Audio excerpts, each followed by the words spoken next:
Ela estava no banco de trás, falando sobre segredos que jamais contaria ao marido.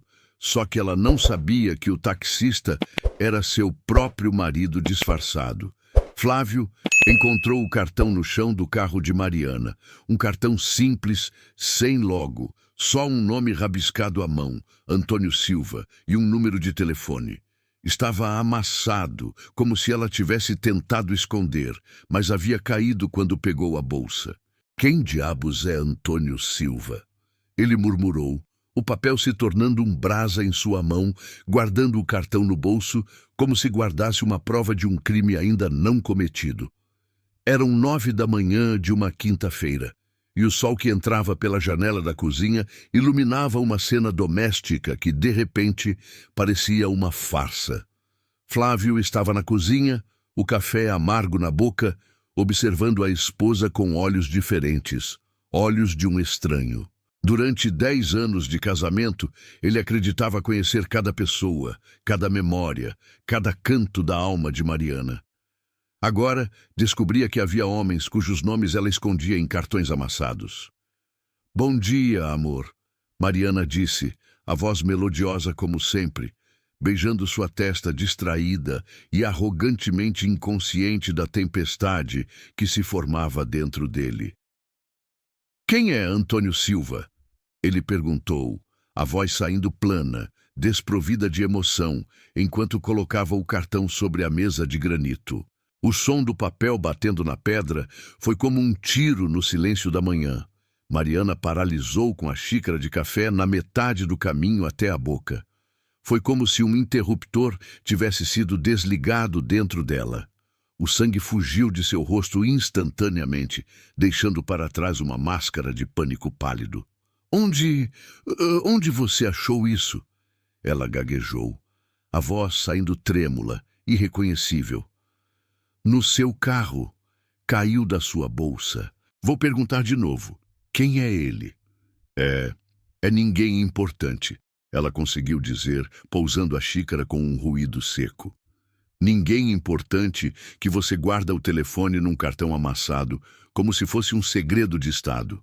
Ele retrucou, o sarcasmo pingando de cada palavra. As mãos dela tremiam visivelmente agora. "Flávio é só um contato de trabalho." "Trabalho?" Ele riu, um som sem alegria. "Que eu saiba, você não trabalha, Mariana. Não há 5 anos, desde que decidimos que você cuidaria da casa e de nós. É sobre aquele projeto social que eu queria fazer." Ela se apressou em dizer, os olhos buscando desesperadamente uma saída.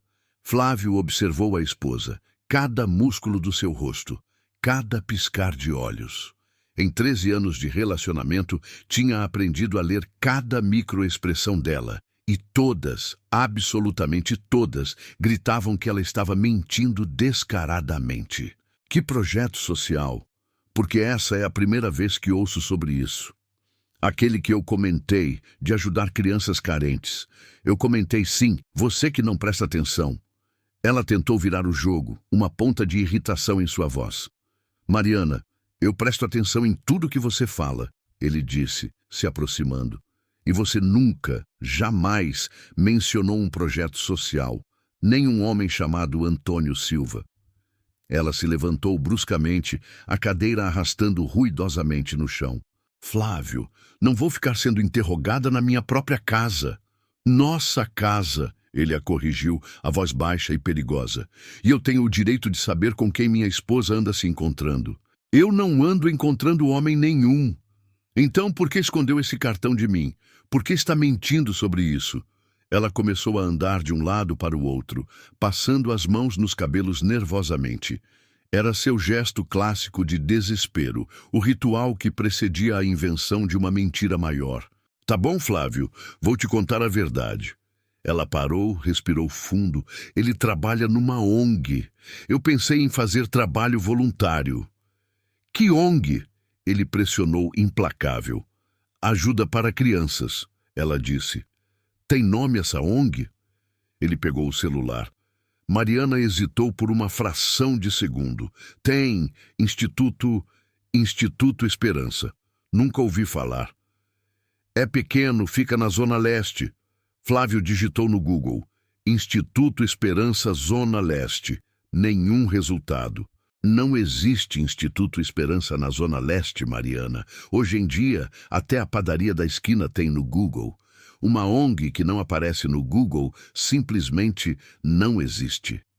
O desespero no rosto dela era palpável. Flávio, por favor, para com essa investigação. Investigação? Estou fazendo perguntas sobre um cartão de um homem que achei no seu carro e tudo que você faz é mentir. Nesse momento, o celular de Mariana tocou. Ela olhou para a tela e empalideceu ainda mais, se é que era possível. Era um número que Flávio não reconhecia. Atende, ele disse. Não preciso atender agora. Atende, na minha frente. O telefone parou de tocar. Segundos depois, uma mensagem chegou. Mariana olhou rapidamente e guardou o aparelho na bolsa, como se ele queimasse. O que dizia a mensagem? Ele exigiu. Nada importante. Me mostra. Não vou mostrar. Isso é invasão de privacidade. Privacidade? Ele explodiu. Você quer falar de privacidade depois de eu achar um cartão de um homem escondido no seu carro e você me contar uma mentira atrás da outra? O telefone tocou novamente. Dessa vez Mariana nem olhou. Era uma confirmação. É ele, não é? Flávio disse, a voz fria como gelo. É o Antônio Silva, e é por isso que você não pode atender na minha frente. Não é ele, ela sussurrou, mas seus olhos diziam o contrário. Mentirosa. O telefone parou de tocar. Logo em seguida, duas mensagens chegaram em rápida sucessão. Ele está desesperado para falar com você, Flávio observou cruelmente. Uma ligação, outra ligação, 3 mensagens. Que urgência é essa que um contato de trabalho tem com uma mulher casada numa manhã de quinta-feira? Ele não é casado. A resposta escapou da boca dela antes que pudesse contê-la. Flávio sorriu, um sorriso sem calor, a expressão de um predador que encurrala sua presa. Ah, ele não é casado. Que interessante. Como você sabe o estado civil dele, se é apenas um contato sobre um projeto social inexistente? Mariana percebeu o erro fatal. O silêncio que se seguiu foi sua confissão. As lágrimas começaram a brotar em seus olhos, lágrimas de desespero e exaustão. Sabe o que eu acho? Flávio continuou, a voz cortante. Acho que você está me traindo. Acho que esse Antônio Silva é seu amante e acho que vocês dois estão rindo da minha cara há meses. Não é verdade, ela soluçou. Então me prova. Liga para ele agora. Coloca no viva voz. Vamos ver que tipo de conversa de trabalho voluntário vocês têm. Mariana balançou a cabeça, chorando abertamente. Eu não posso. Como assim não pode? O que é tão grave assim? Ela o olhou e a expressão em seu rosto era algo que ele nunca havia visto. Era um abismo de desespero, o olhar de alguém que se afogava em silêncio. Porque se eu contar, ela disse, a voz quebrada, você vai me odiar. Ou te odiar mais se descobrir sozinho, Mariana. Não vai, ela sussurrou, e suas palavras ecoaram na cozinha como uma sentença de morte. Você vai me odiar muito, muito mais se souber a verdade. As palavras dela ficaram com ele, apodrecendo sua paz. Flávio percebeu que estava diante de algo muito maior que uma simples traição. Havia segredos na vida de Mariana que ela preferia destruir o casamento a revelar. Nos dias seguintes, a casa se tornou um campo de batalha silencioso. Flávio observava Mariana como um detetive, catalogando cada comportamento suspeito, as saídas misteriosas nas tardes de terça e quinta, com desculpas cada vez mais esfarrapadas. Uma ida ao supermercado de 4 horas, da qual ela voltou sem sacolas. Uma visita ao salão de beleza que não alterou um fio de seu cabelo. Cada mentira era uma pequena facada em seu coração, solidificando sua determinação. Se ela não ia contar a verdade, ele a descobriria sozinho. Mas ele não ia contratar um detetive. Não ia fazer um escândalo. Ele ia se infiltrar na vida secreta dela. A ideia surgiu como uma febre. Ele mesmo seria o investigador. Passou o fim de semana planejando. Comprou roupas simples num brechó, um boné para esconder o rosto, óculos escuros baratos. Pegou emprestado o Versa branco do irmão mais novo, um carro anônimo. Estudou a rotina dela. Ela sempre saía às 2 da tarde, pegava o metrô e ia para a Zona Leste. Na quinta-feira seguinte, ele estava pronto. Posicionou o carro numa rua próxima à estação de metrô, o coração batendo uma marcha de guerra no peito. Às 14h15, Mariana apareceu, caminhando com uma leveza que ele não via nela há semanas. "Táxi!" ele gritou, a voz alterada, mais rouca. Mariana olhou em sua direção, os olhos passando por ele sem um pingo de reconhecimento. O disfarce estava perfeito. "Para a Zona Leste, por favor, Rua das Palmeiras." "Entra aí, senhora", ele disse, mantendo o rosto baixo. Mariana se acomodou no banco traseiro. Flávio ajustou o retrovisor e seu mundo se resumiu à imagem dela ali, relaxada, como se finalmente pudesse respirar. 15 minutos depois, o celular dela tocou. "Alô?" Ela atendeu.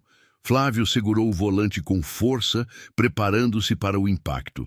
"Oi, é a Mariana. Olha, eu ainda não consegui contar para ele a verdade sobre mim. Tenho medo de como ele vai reagir quando descobrir de onde eu realmente venho." As palavras atingiram Flávio como um raio. "De onde eu realmente venho?" A frase ecoou em sua cabeça enquanto ele dirigia pelo trânsito caótico. Sua esposa estava no banco de trás, confessando segredos para um estranho, sem fazer ideia de que seu marido era o motorista. "Eu sei que é complicado", Mariana continuou, a voz carregada de uma emoção que ele raramente ouvia. "Mas ele cresceu num mundo completamente diferente do meu. Se souber de onde venho, de como era minha vida antes, não sei se vai conseguir me aceitar." Durante 10 anos, ele acreditara na história que ela contara.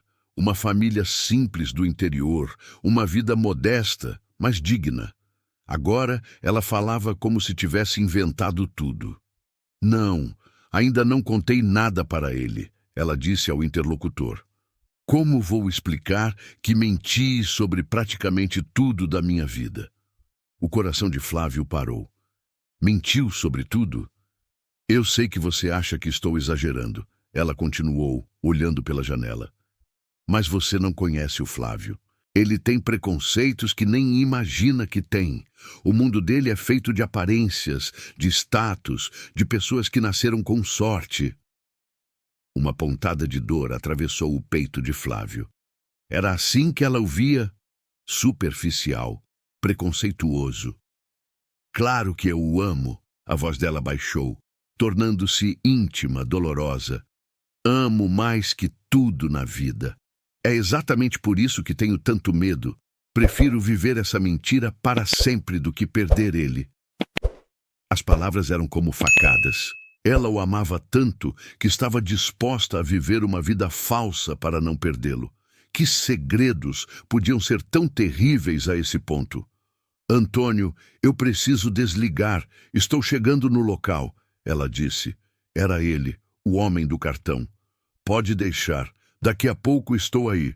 E obrigada por entender minha situação." Ela desligou, suspirando profundamente. Flávio a observava pelo retrovisor.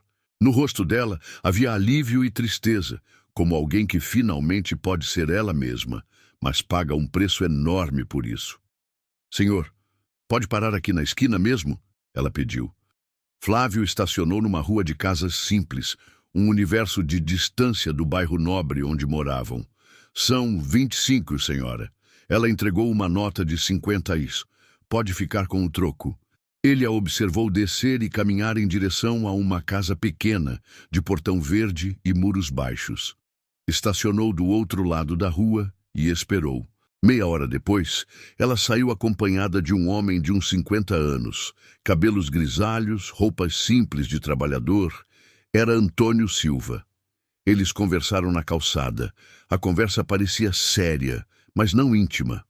Ele lhe entregou alguns papéis e se despediram com um abraço respeitoso, quase paternal. Flávio estava mais confuso do que nunca. Não era um caso. Então o que era? Por que todo aquele segredo? Quando ele chegou em casa, 1 hora depois dela, Mariana estava na cozinha, cantarolando enquanto preparava o jantar, a imagem da normalidade. A capacidade dela de compartimentalizar a vida era assustadora. Naquela noite e nos dias que se seguiram, Flávio se tornou um observador silencioso de sua própria vida. Começou a notar coisas que antes lhe passavam despercebidas. O desconforto de Mariana em restaurantes muito caros, sua preferência por roupas simples apesar de ter acesso a grifes de luxo, sua aversão a qualquer forma de ostentação. Ele decidiu fazer outro teste. Na terça-feira seguinte, disfarçou-se novamente. O ritual se repetiu. Mariana entrou no táxi, alheia a tudo. 10 minutos depois, o celular dela tocou. Alô, mãe? Ela atendeu. E Flávio quase perdeu o controle do carro. Mãe, a mãe dela não morava em Campinas? Não era uma senhora com quem ela tinha pouco contato? Sim, estou indo para aí. Ela continuou, a voz embargada. Chego em 15 minutos. Não contei nada para ele ainda. Continua sendo o nosso segredo. Mãe, você sabe que é complicado. Ele não vai entender nossa situação. Flávio sentia o coração bater tão forte que achava que ela podia ouvir do banco de trás. Mariana estava indo visitar a mãe que ele nunca conhecera. A mãe que supostamente morava em outra cidade. Eu sei que você está doente, disse ela, a voz quebrando em um soluço contido. Sei que quer conhecer seu genro antes que seja tarde, mas preciso encontrar a forma certa de contar para ele. Doente. A mãe de Mariana estava doente e ele não sabia. O que era uma traição perto disso? Pode deixar, mãe. Vou dar um jeito de resolver isso logo. Não posso mais viver mentindo para quem eu amo. Ela desligou e chorou em silêncio, o rosto virado para a janela. Flávio sentia o peito apertado, uma mistura de raiva, dor e uma compaixão avassaladora.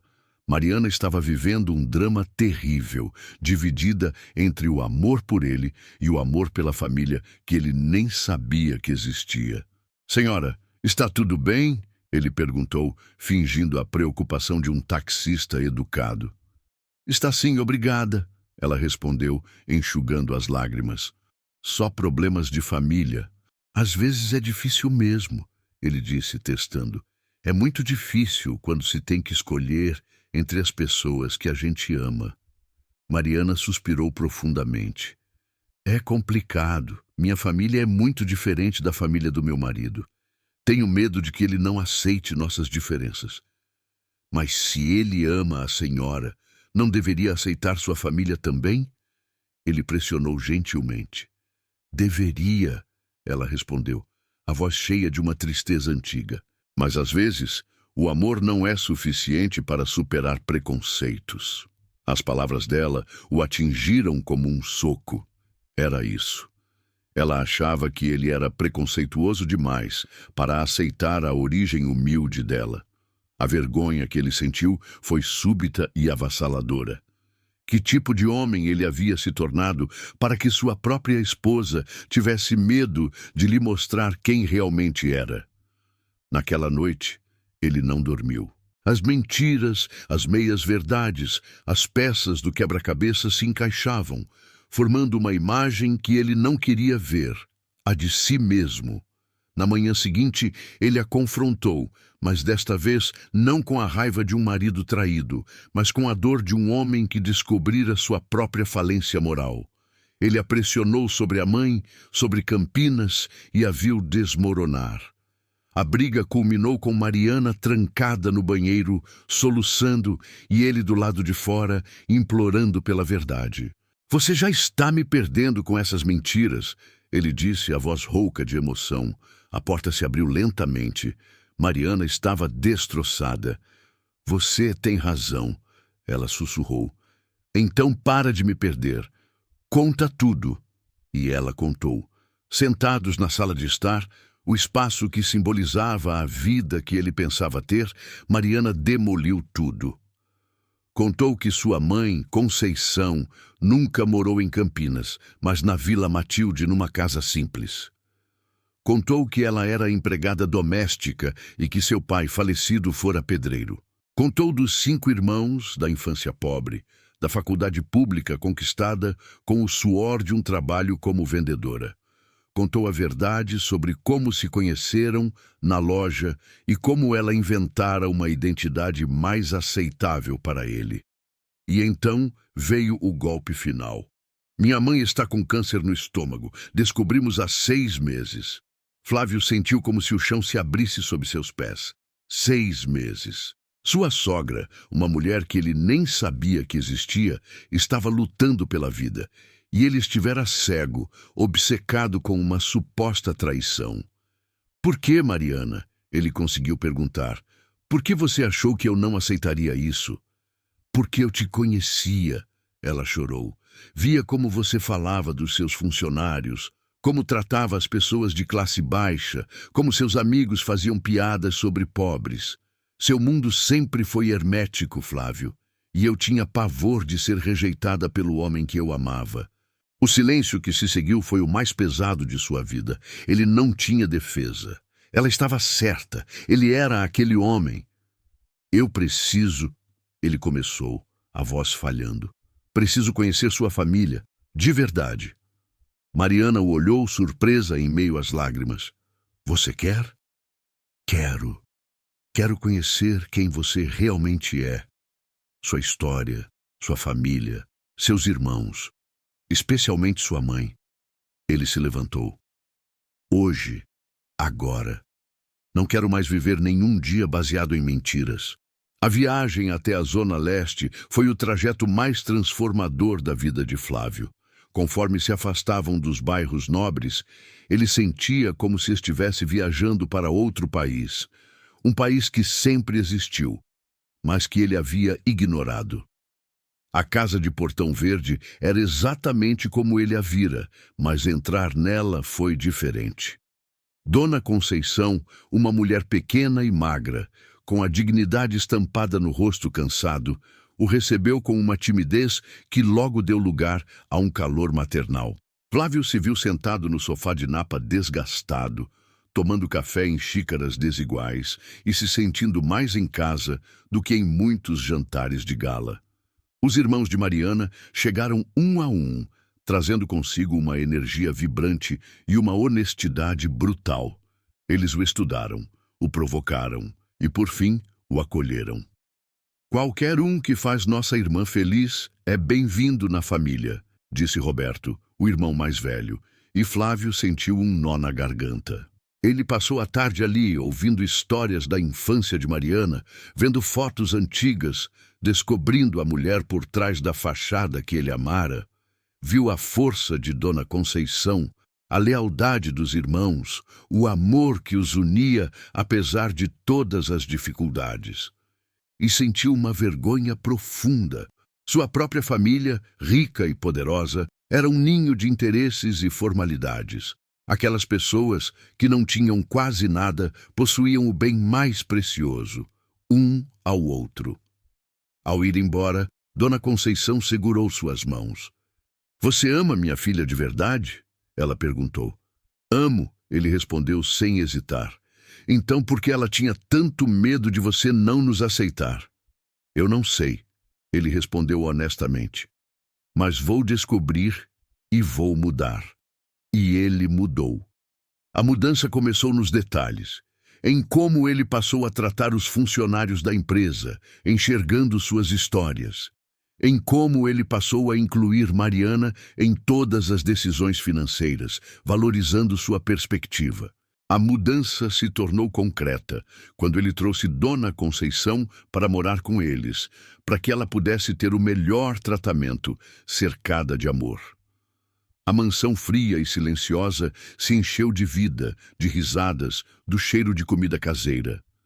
3 meses depois da revelação, Flávio e Mariana eram outras pessoas. Ele havia se tornado um homem melhor, mais humilde e consciente. e ela estava finalmente livre para ser quem era. Numa tarde de domingo, enquanto Dona Conceição assistia à novela na sala e os irmãos de Mariana discutiam na cozinha, Flávio a abraçou. "Sabe o que eu aprendi?" ele disse. "Que eu não me casei com a mulher errada. Me casei com a mulher certa pelo motivo errado. Achei que te amava pela mulher que pensei que você era, mas a verdade é que me apaixonei pela sua essência, que você nunca conseguiu esconder. Sua força, sua generosidade, sua coragem. Isso sempre esteve aí." Mariana sorriu, um sorriso genuíno e em paz. "E sabe o que eu aprendi? Que você sempre foi o homem que eu sabia que podia se tornar. Só precisava da coragem para olhar para si mesmo." Ele a beijou, um beijo que não tinha mais o gosto de segredos ou medo, mas de uma verdade compartilhada. Olhou ao redor da sala, para a família barulhenta e amorosa que agora era sua. Havia descoberto que o amor verdadeiro não era sobre encontrar a pessoa perfeita. Era sobre se tornar uma pessoa digna de ser amada por quem o outro realmente é. O amor não exigia que Mariana mudasse para ser aceita. O amor dele é que precisava mudar para ser digno dela. E finalmente havia mudado.